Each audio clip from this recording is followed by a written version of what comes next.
Last night, as I was sitting up in bed and just meditating on this text, I was reminded that in 2009, when Lena and I lived in Columbus, Ohio, attending Bible college, I was reminded how my wife was serving in the children's ministry at that church, and I was serving in an outreach ministry that was responsible for going into the inner city of Columbus, Ohio, and we would preach the gospel in the streets and preach the gospel in the projects. We would give out food and we would give out clothing.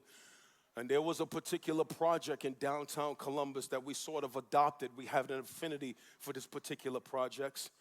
And we would go through those projects and knock on doors and go into homes and sit down with junkie mothers and sit down with junkie fathers. And we would hold crack babies in our arms, and we would sit there and let people blow smoke in our face while we try to teach them about the Lord Jesus Christ, never judging them for what they did not know, but just loving them and meeting them where they are.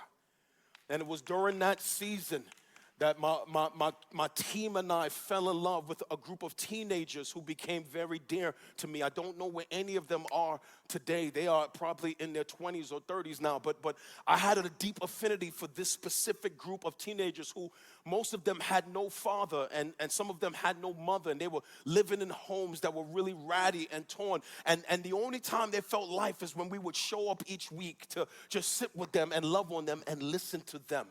And I just want to remind somebody that sometimes children does not spell love, G-I-F-T, but they spell love, T-I-M-E.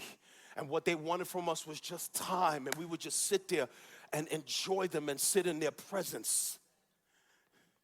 And on one occasion, when I was leading the evangelistic ministry, the campaign on that day, I took that group of teenagers outside of the projects and we walked towards downtown Columbus. And as we walked, we came to a graveyard, and I stopped in front of the graveyard and I tapped all of them. I said, look out there in that graveyard and tell me, what do you see?